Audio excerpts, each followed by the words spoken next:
নমস্কার, আমি চামেলি মণ্ডল। চামেলি মণ্ডল চ্যানেলে আপনাদের সকলকে স্বাগত জানাই।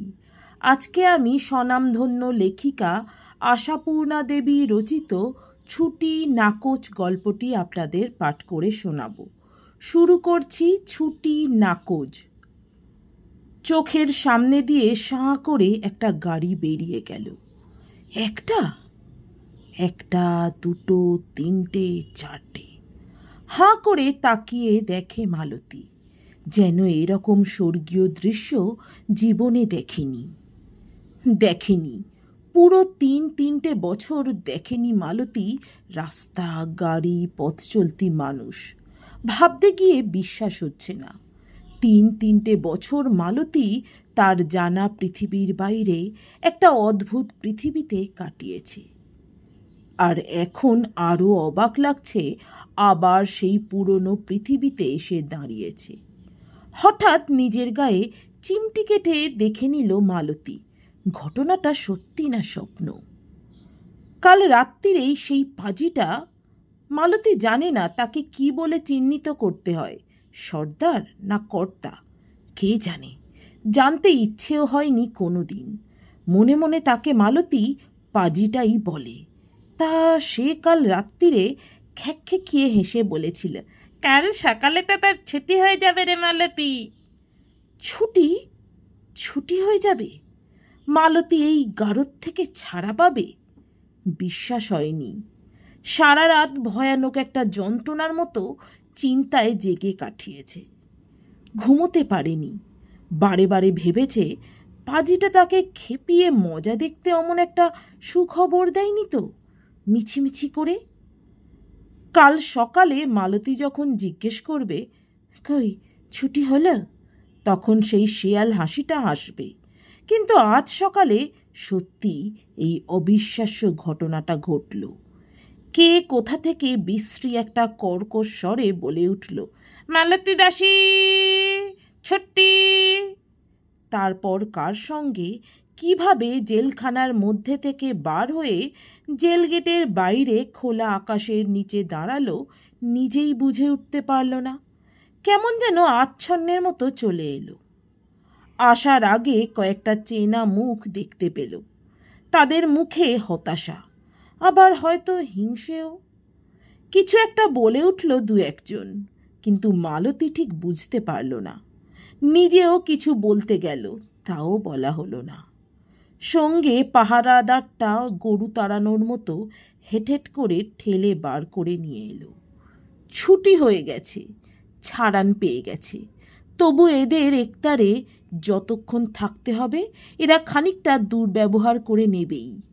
সেই 3 বছর আগে যখন মালতী শুনেছিল তার জেল হয়ে গেল, মনে করেছিল জেলখানায় ঢুকেই গলায় দড়ি দেবে।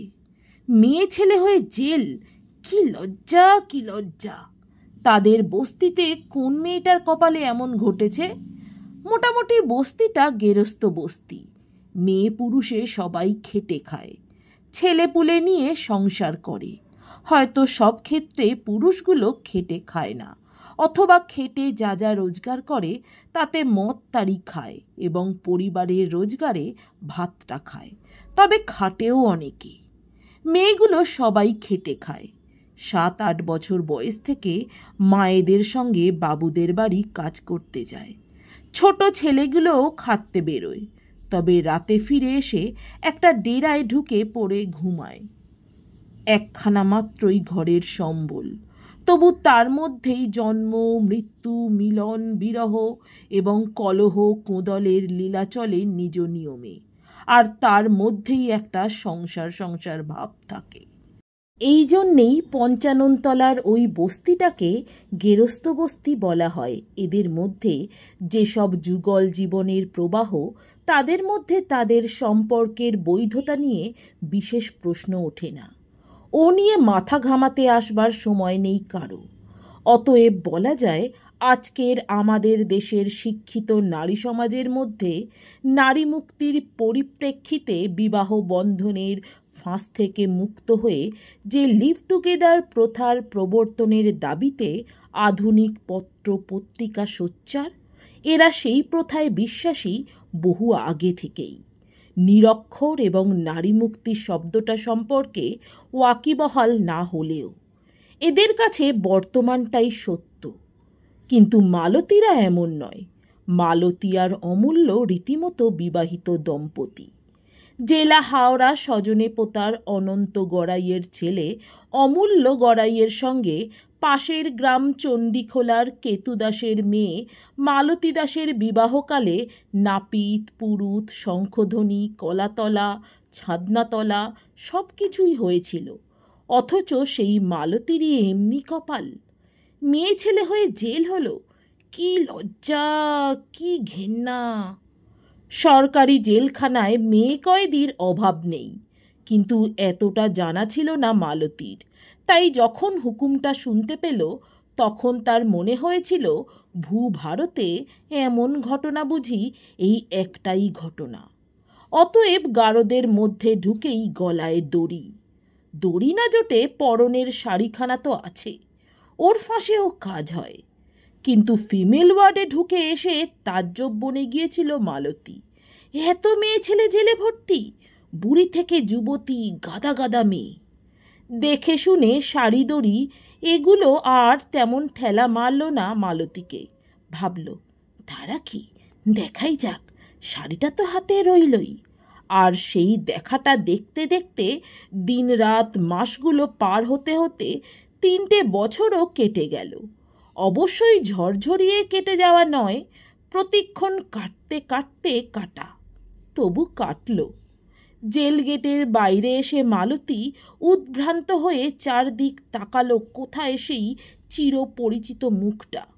খাঁড়া নাক, চওড়া কপাল, পেটানো শরীর, ঢেঙা গড়ন তামাটে রং মানুষটা এখানে দাঁড়িয়ে থাকবে না?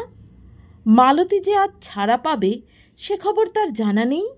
অবশ্যি ইদানিং আর অনেক দিন আসেনি অমূল্য। যা এসেছিল গোড়ায় গোড়ায় তা বলতো আসতে যেতে অনেক সময় যায়, কাজের ক্ষতি হয়, পয়সাও তো কম খরচ হয় না। মালতী নিজেই বলেছিল তো, নিত্যি আসার কাজ নেই, একেবারে সেই ছাড়ার দিনটাতেই চলে এসো। ফেরার কালে দুজনায় মা কালীর স্থানে পুজো দিয়ে ঘরে ফিরব। কিন্তু কোথায় অমূল্য? ও কি তাহলে তারিখটা জানেনি? বড় ভ্যাবাচাকা খেয়ে এদিক ওদিক তাকায় মালতী। জেল কর্তৃপক্ষ তার হাতে একটা পুঁটুলি ধরিয়ে দিয়েছে বেরোবার সময়। এটা নাকি মালতীর নিজস্ব সম্পত্তি। জেলখানায় ঢুকবার সময় তার সঙ্গে যা ছিল, কি বা ছিল, তখন ভব্যিযুক্ত হতে গায়ে একখানা চাদর দিয়েছিল আর অমূল্য একখানা নতুন গামছা সঙ্গে দিয়ে দিয়েছিল। আর ছিল হাতে পরা একগোছা প্লাস্টিকের চুড়ি। এগুলো যে কেন খুলে রাখতে হয়েছিল জানে না মালতী, তবে এরা কিছু পয়সাও দিয়েছে রাহা খরচ বলে। অমূল্য এলো না, অনেকদিনই আসেনি। শরীর গতিক ভালো আছে তো? ছেলেটাই বা কেমন থাকলো? 3 বছরের ছেলেটা এতদিনে সেটের 6 বছরেরটি হবার কথা। ছেলেটাকে একবারও আনেনি অমূল্য। মালতী যখন লোহার গড়াদে মুখ চেপে কেঁদে ফেলে বলেছিল, গোপালটারে একবার আনলে নাই? অমূল্য উদাসভাবে বলেছিল, ওরে বলি নাই, বলেছি তোর মা বাপ ঘর গেছে। অন্যজনেরা কি আর না বলে ছেড়েছে? বলেছে, সবাই ফিস ফিস গুজগাছ করছে, আবার বলেও নিয়েছে। আমি গোপালকে বুঝিয়েছি তোর মা বাপ ঘর গেছে, বাপের ব্যামো। কিন্তু বাপের ব্যামো কতদিন থাকে? আর যদি সেই ব্যামো থেকে মুক্তি হয় তখনও মাকে বাপঘর থাকতে হয় কেন? এ প্রশ্ন গোপাল তার বাপকে করেছিল কিনা সে খবর পায়নি মালতী। মুখ্যু আর অভাগাদের ধৈর্য বেশি। তারা আপনজন বিদেশে গেলে 2-6 মাসে লোকমুখে একটা বার্তা পেলেও নিশ্চিন্ত থাকে। জানে সেই যথেষ্ট ভাগ্যবানদের মতো সাগর পাড়ে যাওয়া আপনজনেদের সঙ্গেও তড়িঘড়ি যোগাযোগের কথা ভাবতে পারে না। মালতী মনিব বাড়িতে দেখে শুনে হাঁ হয়ে যেত। মনিব গিন্নি টেলিফোন তুলে চেঁচিয়ে চেঁচিয়ে কথা বলতো, আর পরে বলতো, ছোট বোনের সঙ্গে কথা কইছিলাম। কিন্তু কোথায় যে ছোট বোন, কখনো তো দেখি নাই। হ্যাঁ মা, দেখবে কোথা থেকে, সে তো বিলেতে থাকে। বিলেতি বলতো। মুখ্যদের বোঝাতে সাগর পাড়ের সকল দেশকেই বিলেত বলতে হয়, ওটাই ওরা বোঝে। তা ভাগ্যমন্তদের তো আবেগ, ভালোবাসা, মন কেমন সবই বেশি বেশি। বিলেতের ছোট বোনকে ডেকে যখন তখন কথা না কয়ে থাকতে পারে না। মালতীদের কথা আলাদা, মালতীদের অপেক্ষার শিক্ষা আছে। মালতী তাই দিন গুনেছে আর ভেবেছে, গিয়ে গোপালটারে কতটি ডাগর দেখব কে জানে, তেমন কি আর হয়েছে, কে যত্ন আত্তি করেছে, অমূল্যর হাতেই তো হাড়ির ভার পড়েছে, কি বা রেঁধেছে, কি বা খেয়েছে বাপ বেটায়। তার রং মিস্ত্রির কাজটাও তো বজায় রাখতে হয়েছে। মালতী মনিব বাড়ি মাস মাস ৮০ টাকা করে পেত, প্লাস দুবেলা বাড়ির চা রুটিটা বাঁচত, সেটা তো গেছে। মনিব গিন্নির সুখ্যাতিতে শত মুখ হতে মালতী বস্তির সবাইকে ডেকে ডেকে গল্প করত। মনিব গিন্নির বদান্যতায় মালতী কত রং বেরঙের ভালো ভালো শাড়ি পরেছে, আত পুরনো হলেই দিয়ে দিত। মালতী বলতো, ওরা তো আমাদের মতন বাঙালি না, বুড়ো গিন্নিও রংচঙা কাপড় পরে। বাঙালি নয় বটে, তবে কথাবার্তা আমাদের সঙ্গে আমাদের মতনই কয়, বরাবর এইখানেই তো, এমন মানুষ হয় না। কিন্তু এখন এখন মালতী দুবেলা সেই মনিব গিন্নিকে শাপান্তর না করে জলগ্রহণ করে না। মালতীর জীবনটা ধ্বংস হলো তো তার জন্যেই। অবশ্য মিথ্যে কথা বলবো না, মালতীরও লোভ হয়েছিল, কিন্তু এও বলতে হবে তার থেকেও বেশি হয়েছিল মায়া আর সমীহা। অমন মানিমান্য মানুষটি মালতী হেন তুচ্ছ মানুষটার হাত ধরে কাকুতি মিনতি করছে, চোখের জল ফেলছে, এ দৃশ্য তাকে বিচলিত করেছিল। না, কোনো দিকে কোথাও অমূল্যর ছায়া নেই। আস্তে আস্তে একলা একলা এগোয় মালতী। তাদের বাড়ির দিকে বাঁশের রাস্তাটা কোন দিকে অনেকদিন পথে পা দেয়নি। এই সকালের আলোতেও কেমন গা ছমছম করছে। হঠাৎ একটা লোকের ছায়া পড়ল সামনে, ছায়াটা দীর্ঘ। কে? অমূল্য আসছে নাকি?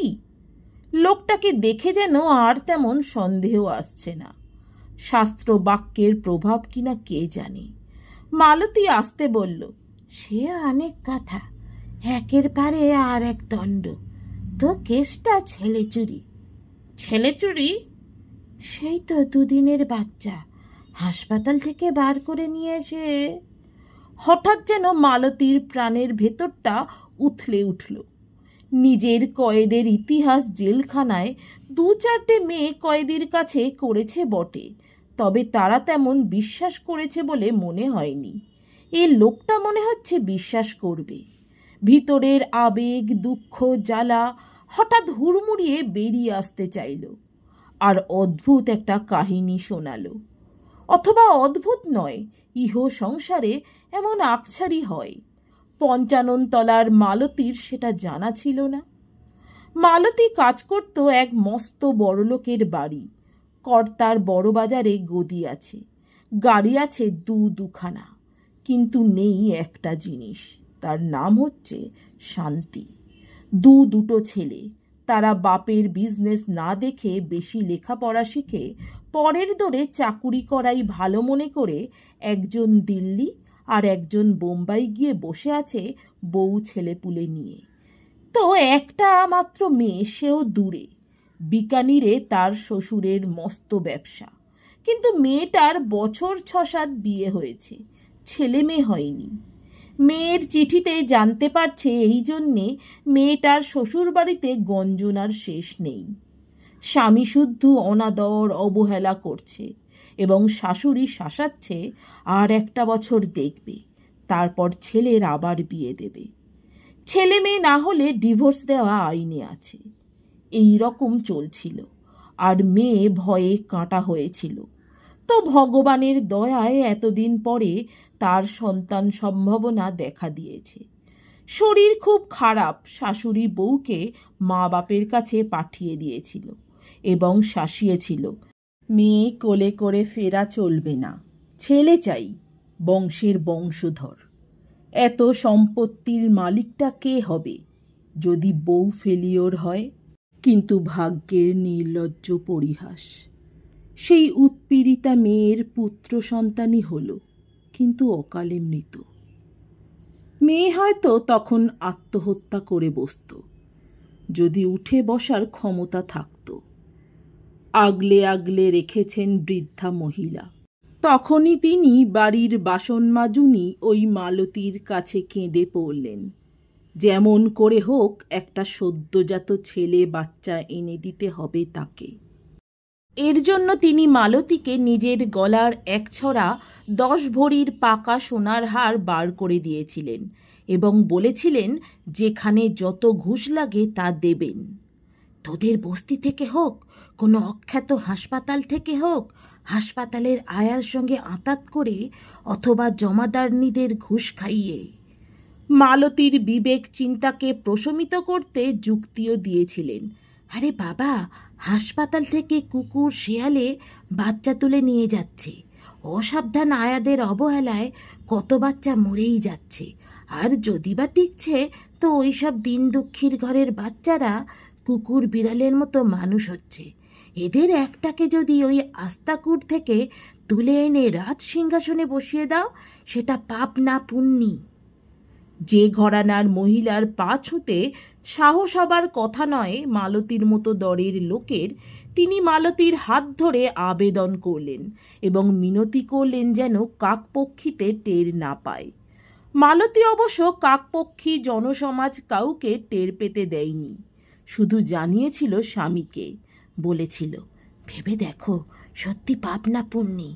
তাছাড়া ওই 10 ভরি সোনা হাতে পেলে তুমি এই রং মিস্ত্রির কাজ আর 55 বস্তি ছেড়ে দিয়ে দেশে ঘরে গিয়ে আগের মতন দোকান দিয়ে গুছিয়ে বসবে। লোকটা অবাক হয়ে বলেছিল, দেশ ঘর আছে নাকি? এ প্রশ্নেরও উত্তর অনেক কথায়। আছে নয় বটে, তবে ছিল। চিঁড়ে, মুরকি, খই, বাতাসা আর গুড়ের দোকান ছিল। কিন্তু বছর 10 আগের সেই আকালের বছরে অন্ন করে হাহাকার।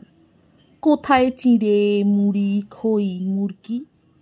তার উপর আবার অভাবের সময় যা হয়, ভাইয়ে ভাইয়ে জমির ধান চালের ভাগ নিয়ে বচসা, আর এদিকে যায় যায় কোঁদল। ধুত্তরি, রোজ রোজ এই অশান্তি, এর থেকে শহরে গিয়ে 2 মনীষী হাতে পায়ে খেটে জীবন কাটাবো বলে বউকে নিয়ে চলে এসেছিল অমূল্য। তখনও গোপাল জন্মায়নি, তাই 2 মনীষী। তা চলছিল তো ভালোই, যদিও অমূল্য মাঝে মাঝে বলতো, দূর, এই বস্তির কিচকিচানি আর ভালো লাগে না। তবে রঙের কাজটা ভালোই শিখে নিয়েছিল। হঠাৎ ওই মনিব গিন্নির রূপ ধরে কাল গ্রহ এসে আছড়ে পড়ল মালতীদের জীবনে। মনিব গিন্নির দেওয়া খরচা বাবদ 1000 টাকার অর্ধেকটা অমূল্যর কাছে রেখে বাকি অর্ধেকটা দিয়েই কাজ ম্যানেজ করে ফেলেছিল মালতী, সাঁতরাগাছির এক নেহাত দিনহীন হাসপাতাল থেকে, জমাদারনিরই মাধ্যমে। তো সে পরমানন্দে টাকাটা আঁচলে বেঁধে নিয়ে যা বলেছিল তার সারমর্ম হচ্ছে, এতে মালতীর অধর্ম নেই। ওই যে আধুবুড়ি মেয়ে ছেলেটা কুলিবস্তির বাসিন্দে, 5-7টা ছেলে মেয়ের মা, ওটা তো নেই ঘরেরই তো খাই বেশি, তাই আবার এসেছে হাসপাতালে ছানা পারতে। বছরে বছরে একবার করে আসে, কিন্তু ছানা পারে যেন বেড়াল ছানা, ফুটফুটে নাদুস নুদুস। তারপর সেগুলো হাড় চামড়া সার হয়ে আধুলঙ্গ মূর্তিতে পথে পথে ঘুরে বেড়ায়। নিয়ে যাও এবারেরটাকে, কুকুরে নিয়ে গেছে বলে চালিয়ে দেওয়া যাবে। তো হয়ে গিয়েছিল সবটাই। ন্যাকড়া মোড়া দিন 2-এর বাচ্চাটাকে নিয়ে রিকশায় উঠেও ছিল মালতী সন্ধে সন্ধে সময়। রিকশাওয়ালার কাছে নিজের বাচ্চা বলে চালিয়ে ফেলেছিল, কিন্তু শেষ রক্ষা হলো না। বোধহয় ওই জমাদারনিদের মধ্যেই কারো সঙ্গে বকরার ভাগ নিয়ে বচসা হওয়ায় সে ফাঁস করে দিল। মনিব বাড়ির কাছ বরাবর এসে ধরা পড়ে গেল মালতী।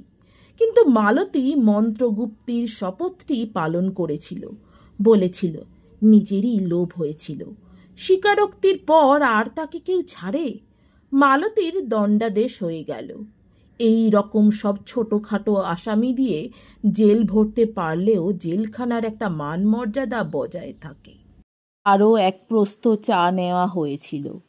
তারপর উঠে পড়া মালতী চলতে চলতে বলল, কথাগুলো তবু একজনের কাছে বলতে পেরে মনটা একটু হালকা হলো। তো নিজের কথাই সাতকাহন, তোমার বৃত্তান্ত তো কিছু জানা হলো নাই। আমার আবার বৃত্তান্ত? জেল আমার জল ভাত। হ্যাঁ, আরও হয়েছে? তবে আমার কি, ভাড়াটে গুন্ডা, কোনোখানে জমি দিয়ে লাঠিবাজি করতে দরকার পড়লেই এই নিকুঞ্জর ডাক পড়ে। তো এবার ভুলক্রমে একটা বড় পার্টির লোকের মাথা ফাটিয়ে মেরে কয়েকটা হয়ে গেল, কেউ ছাড়িয়ে নেবার চেষ্টা করলো না।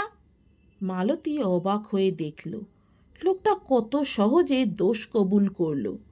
নাম তাহলে নিকুঞ্জ? দেশ ঘর কোথায়? দূর, দেশও নাই ঘরও নাই। আহা, কোথাও তো একদিন জন্মেছিলে, মা বাবা ছিল। না, ওসব কিছু দেখি নাই, নিজেকে ভুঁইফোর বলেই জানি। নাও চলো চলো, কোথায় তোমার ৫৫ তলার নন্দীবাবুর বস্তি? কিন্তু কোথায় সেই পরম ধাম? মালতীর চোখের ওপর যার ছবিখানি জল করে জ্বলছে। সেদিন ঘর থেকে বেরিয়ে আসার আগে বেড়ার গায়ে নিজের যে ফুলছাপ ব্লাউজটা আর গোপালের নীল রঙা হাফ প্যান্টটা মেলে দিয়ে এসেছিল, সেটাও বুঝি দেখতে পাবে। এই ব্যগ্রতা নিয়ে বাস থেকে নেমে হনহনিয়ে এগিয়ে এসেছিল। কিন্তু কোথায় কি? রাস্তা ভুল করে অন্য কোথাও চলে এলো নাকি মালতী? নিকুঞ্জ বলল, তোমার বোধহয় বিস্মরণ হয়ে গেছে গো, অন্যদিকে হবে। বিস্মরণ বললেই হলো। এই তো, এই স্কুল বাড়ি, তারপর যদুর মুদিখানার দোকান, তারপর তারপর তারপর আর কি? উঁচু উঁচু বাড়ি, নতুন রং করা জানলা দরজা, বারান্দায় রঙিন শাড়ি ঝুলছে, জানলায় জানলায় পর্দা। এইসব দরজা জানলা রং করেছে কে? মালতী দিশেহারা হয়ে ঊর্ধ্বমুখে সেইখানেই পাক খেতে থাকে। নিকুঞ্জই দোকানি পশারিদের কাছে গিয়ে জিজ্ঞেস করে জেনে এলো খবরটা। নন্দীবাবুরা বস্তি উঠিয়ে জমি বিক্রি করে চলে গেছে, সেখানে এইসব ফ্ল্যাট বাড়ি উঠেছে। আর বস্তিতে যারা ছিল তাদের সন্ধান কে রাখতে গেছে? কাউকে কিছু বলে যায় নাই। কে কার জামাই বোনাই, কে কার কড়ি ধারে? মালতী রাস্তার মাঝখানেই চেঁচিয়ে উঠে বলল, এতগুলান গেরস্ত ছানাপোনা নিয়ে উচ্ছেদ হয়ে গেল, কেউ একবার কারো ঠিকানাটাও জানতে চাইল না। এমন পাষাণ পাড়া, মায়া নাই, হৃদয় নাই। যাদের কানে গেল তারা পাগলি ভেবে ফ্যাকফেকিয়ে হেসে চলে গেল। এখন কি করবে? নিকুঞ্জ পথের ধারে একটা পুরনো বটগাছের গুঁড়ির ওপর বসে বিড়ি ধরিয়ে বলল, তোমার নন্দীবাবুর বস্তি তো ভূতে উড়িয়ে নিয়ে গিয়ে সেখানে একটা পরীর রাজ্য বসিয়ে দিয়েছে। এখন? মালতী এখন হঠাৎ ডাক ছেড়ে কেঁদে উঠল, ওরে গোপাল রে, তোরে কে কমনে কোথায় নিয়ে গেল রে? নিকুঞ্জ নীরবে বসে বসে বিড়িটা শেষ করতে লাগল।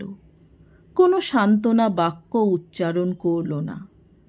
একসময় নিজেই থামল মালতী। তারপর বলল, তবে আর জীবন ধারণে কাজ কি? যাই, মা গঙ্গার কোলে জুড়োই গে। শেষমেশ তুমি আমারে গঙ্গার রাস্তাটা দেখিয়ে দাও, তারপর তোমার ছুটি। নিকুঞ্জ বলল, তো চলো, আমারও মজ্জা ঝাঁঝা করছে, একটা ডুব দিয়ে নিই গে। তা ডুব দিয়ে কি শুধু নিকুঞ্জই উঠল, মালতী উঠল না? তা অবশ্য হলো না। নিকুঞ্জ বলল, এক যাত্রায় কি পৃথক ফল হয়? ডুবটা সেরে দুজনই এক পৈঠায় বসে ভিজে কাপড় জামা গায়ে শুকিয়ে নিয়ে খোঁজ নিয়ে দেখি কাছপিঠে কোথাও ভাতের হোটেল আছে কিনা। পয়সা আছে অত? হয়ে যাবে। তো আমার কাছে যা আছে নাও, 2.5 টাকা দিয়েছে দেখছি। নিকুঞ্জ হাসল। বাকি 2.5 মেরে দিয়েছে আর কি। ভাত জুটল, ডাল ভাত আর একটা ঘেঁট, তো তাই অমৃত। একটা করে পানও খাওয়া হলো। মালতী কি যেন একটা কারখানার শেডের ধারে পা ছড়িয়ে বসে পড়ন্ত বেলার আকাশের দিকে তাকিয়ে বলল, এতক্ষণ তো যা হোক হলো, এইবার রাত হলে কোথায় আচ্ছয়? জেলখানার মধ্যে তো তবু এ ভাবনা ছিল না। নিকুঞ্জ সেই কালো কুচকুচে মুখে সাদা দাঁত বিকশিত করে হেসে উঠে বলল, যাবে নাকি আবার? বলো তো, চলো, হাজতে ঢুকিয়ে দিয়ে আসতে পারি। আমার অনেক দোস্ত স্যাঙাত আছে। মালতী বলল, গলায় দড়ি? তারপর মালতী এক আকাশ ছোঁয়া আবদার করে বসল, এই দিনভর আমায় নিয়ে অনেক নাটাঝামটা খেলে, চেনা না জানা নয়, আপনজনের অধিক করলে, তো শেষমেশ আমায় একটা ঠাঁই পৌঁছে দাও, তারপর তোমার ছুটি। কোনখানে? কোনখানে আর?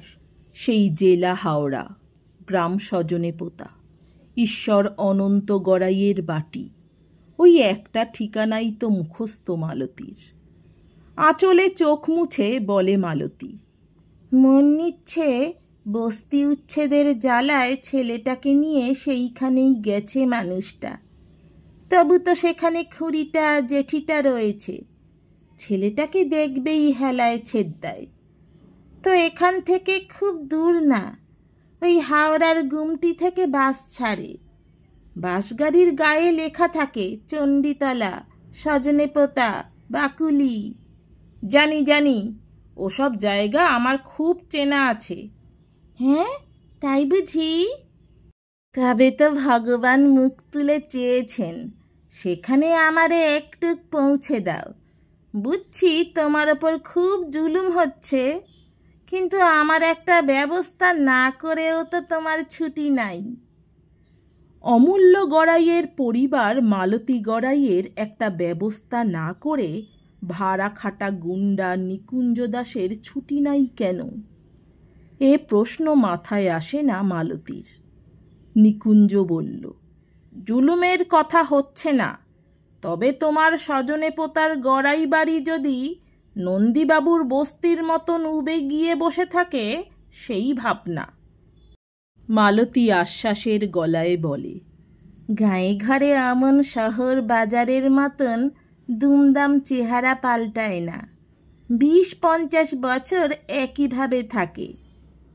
তবে আর কি করা, রাতটুকু এই বন্ধ কারখানার মোড়ের ধারে বসে একইভাবে বসে থেকে ভোরবেলা বাস ধরা, যে বাসের গায়ে লেখা থাকে চণ্ডীতলা, সজনেপোতা, বাকুলি। তা মুখ্য হলেও একটা বিষয়ে বোধবুদ্ধি আছে বৈকি মালতীর। গ্রামগঞ্জের চেহারা যে 20-50 বছর প্রায় একইভাবে থাকে, সেটা খুব ভুল নয়। বাইরের দিকে যদি বা এদিক ওদিক হচ্ছে, ভিতরের দিকটা একই রকম রয়ে যায়। বাস থামবার মুখোমুখি মালতী প্রায় চেঁচিয়ে ওঠে, দেখো দেখো, আমি বলি নাই একরকম ভাব থাকে। ওই তো শেতলাতলা পার হয়ে গেল, ওই তো বুড়ো শিবের থান, ওই তো সেই হেলে পড়া বট গাছটা। নামবার জায়গায় কিছুটা ভিড়, কিছুটা কোলাহল। চায়ের দোকানের সামনে মাটির ভাঁড়ের তৎপরতা। নিকুঞ্জ বলল, এবার পথ চেনার ভার তোমার, চিনে যেতে পারবে? মালতী সভয়ে বলে, তুমি আমার এখান থেকে ছেড়ে দিয়ে ফিরে যাবে? না, তা যাব নাই, এখানেই আছি ফেরত বাস পর্যন্ত। গাঁয়ের বউ এতদিন বাদে একটা পরপুরুষের সঙ্গে ফিরলে এটা লোকে ভালো চোখে দেখবে না। ঠিক, কথাটার যৌক্তিকতা আছে। মালতী দুপা এগিয়ে বলল, তুমি নয় ততক্ষণ দোকানের ধারে গিয়ে একটু চাটা খেয়ে নাও। সে আমি বুঝবো, ঘন্টা 2 বাদে ফেরত বাস ছাড়বে। তুমিও ততক্ষণে যদি ফিরে না আসো, বুঝবো তোমার শ্বশুরের ভিটেটা উপে যায়নি। তবু মালতী একটু দাঁড়ায়। কি হলো, পথ মনে পড়ছে না? না না, সে খুব মনে পড়ছে। বলছি, তাহলে তো তোমার সঙ্গে আর দেখা হবে নাই। নিকুঞ্জ বিড়িতে আগুন ধরাতে ধরাতে বলে, আর দেখা হওয়ায় কাজ কি? একদিনের বন্ধু বই তো না। মালতী তথাপি ইতস্তত করে বলে, তা বটে, তবে তুমি আমার এতটা উপকার করলে, আর বাড়ির দোর থেকে অমনি মুখে ফিরে যাবে? যতই হোক গেরস্ত বাড়ি। নিকুঞ্জর কাষ্ঠ কঠিন মুখে একটু সূক্ষ্ম হাসি ফুটে ওঠে, তবে বেশ স্বচ্ছন্দ গলায় বলে, বেশ তো, গিয়ে যদি তেমন জুত বরাত দেখো, জলপানির রেকাব সাজিয়ে কাউকে দিয়ে ডাকিয়ে পাঠিও। এখানেই তো রইলাম। সে তোমায় চিনবে? ভাবতে হবে না, আমি চিনে নেব। বলে একটা খুঁটি ঠেস দিয়ে দাঁড়িয়ে নিশ্চিন্তভাবে ধোঁয়া ছাড়তে থাকে। কিন্তু শ্বশুরের ভিটেটা উপে গেছে কিনা সেটা দেখবার জন্য কি মালতীকে ভিটে বরাবর যেতে হলো? হঠাৎ সামনেই শ্বশুর বংশের বংশধর মালতীকে দেখে প্রায় ছিটকে উঠে বলল, কে? মালতী এ প্রশ্নের উত্তর না দিয়ে বিগলিত গলায় বলে, যা মন নিয়েছিল তাই, ঠিক বুঝেছি। নন্দীবাবুর বস্তি উচ্ছেদে ছেলে নিয়ে এখানেই এসেছ। বলে কি না গড়াই বাড়ি উপে যায় নাই তো? কাল ছাড়া পেলাম। মূল্য গড়াইয়ের মুখটা কঠোর কঠিন হয়ে ওঠে। দাঁতে পেশা চাপা গলায় বলে, কাল ছুটি হয়ে গেল, তাই আজই ছুটতে ছুটতে এখানে এসে ধাওয়া করা হলো। আচ্ছা আসপদ্দা তো, কয়েত খাটা মেয়ে ছেলে, গড়াই বাড়ি ঢুকতে এসেছ? মালতী কেমন ফেলকা মুখ হয়ে তাকায়। লোকটা অমূল্যই তো। আস্তে বলে, তো আর কোথায় যাব? কেন, জমের বাড়ি ছিল না? জমের বাড়ি গলায় দড়ি দিতে পারোনি? যাও যাও, খবরদার আর এগোতে চেষ্টা করবে না। আমারে তাড়িয়ে দিচ্ছ? আরও চাপা গলায় হিসহিসিয়ে ওঠে অমূল্য। না তো কি, ঘানি ঘুরিয়ে আসা চোর চোরটা পরিবারকে মাথায় করে ঘরে নিয়ে যাব? যাও যাও। আসলে ভয়ানক অস্বস্তি, পাছে কেউ দেখে ফেলে। লোক জানাজানি হবার আগে ঠেলে পার করে দিতে পারলে বাঁচা যায়। অন্য সময় এখানে তেমন লোক চলাচল নেই, কিন্তু এ সময় যথেষ্ট আছে। বাস থেকে লোকে নামে, এখান থেকে করেয়া আনাজপাতি শাকসবজির ঝাঁকা নিয়ে কলকাতা মুখো ট্রাকে তুলে দিতে যায়। মালতী যতক্ষণ দাঁড়িয়ে থাকবে বিছে কামড়াবে অমূল্যকে। মালতী কেঁদে ফেলে বলে, চুরি চট্টামি আমি নিজের জন্য করি নাই, তোমার জন্যই করেছিলুম। তা বেশ, ঘানি ঘোরানো পরিবারকে ধুলো পায়ে বিদে দেওয়া যদি ধর্মে হয় তো দাও, তো আমার গোপালকে আমারে দাও। গোপালকে? বটে বটে, সাধে বলছি আসপদ্দা, ঈশ্বর অনন্ত গড়াইয়ের নাতিকে তোমার হাতে তুলে দেব? বেশি দিক বকোনা বলছি, যাবে না গলা ধাক্কা দিতে হবে? মালতী চোখ মুছে শক্ত হয়ে বলে, অতটা করতে হবে না, গোপালকে একবার চোখের দেখা দেখে যাই। আহ, এ তো ভালো ঝামেলায় পড়া গেল। গোপাল জানে তার মা মরে গেছে, গাঁয়ের লোকও তাই জানে। এখন হঠাৎ তার মরা মায়ের পেতনি নামিয়ে নাটক করতে বসবো নাকি? তুমি যাবে কি না? ততক্ষণে 2-1টি লোক এসে জুটে গেছে। কি হয়েছে? কি হয়েছে? আর বলো কেন, কোথা থেকে একটা পাগলি এসে যত বলছে সরে পড়ো, নড়ছে না। তাই নাকি? তাই নাকি? এগিয়ে আসে ওরা উৎফুল্লভাবে। আহা, পাগল পাগলি বড় খাসা জিনিস, বিনা খরচে কিছুক্ষণ আমোদ করে নেওয়া যায়। কিন্তু সে সুযোগ হয় না তাদের। ততক্ষণে মালতী উল্টো পাক খেয়ে হন হন করে বাসগুমটির কাছে এগিয়ে যায়। নিকুঞ্জ একটু হেসে বলল, কি হলো, শ্বশুরের ভিটে উপেই গেছে তো? মালতী হাঁপাতে হাঁপাতে বলে, হ্যাঁ। নিকুঞ্জ অনাসক্ত গলায় বলল, এক্ষুনি একটা কাঁচা বাজারের ট্রাক ছাড়বে। ড্রাইভারটাকে পটিয়ে রেখেছি, কচু কুমড়ো ঝোড়ার খাঁজে খাঁজে একটু বসতে দেবে। বাজার ট্রাক, খোলা ব্যাপার। নিকুঞ্জ আগে নিজে উঠে পড়ে শির ওঠা কেঠো হাতখানা বাড়িয়ে মালতীর একখানা হাত ধরে হিঁচড়ে ওপরে তুলে নিয়ে একটু খাঁজ দেখিয়ে বলে, বসে পড়ো। মালতীর মনে পড়ে না লোকটা ওই কেঠো হাতখানা দিয়ে একটা মানুষের মাথা ফাটিয়ে বছর চারেক জেল খেটে বেরিয়েছে। মালতীর এখন দড়ি কি শাড়ি এও মনে পড়ল না। আস্তে বলল, তোমার তালে আর ছুটি হলো নাই? কই আর হলো। আবার একটা বিড়ি ধরালো। চারদিকে নানা কোলাহল। তার মধ্যেই মালতী আবার এক সময় নিঃশ্বাস ফেলে আপন মনে বলে, একদা এই সজনে পোতা থেকেই দুই মনীষী মনের খেদে বেরিয়ে পড়েছিলুম যা আছে ললাটে বলে।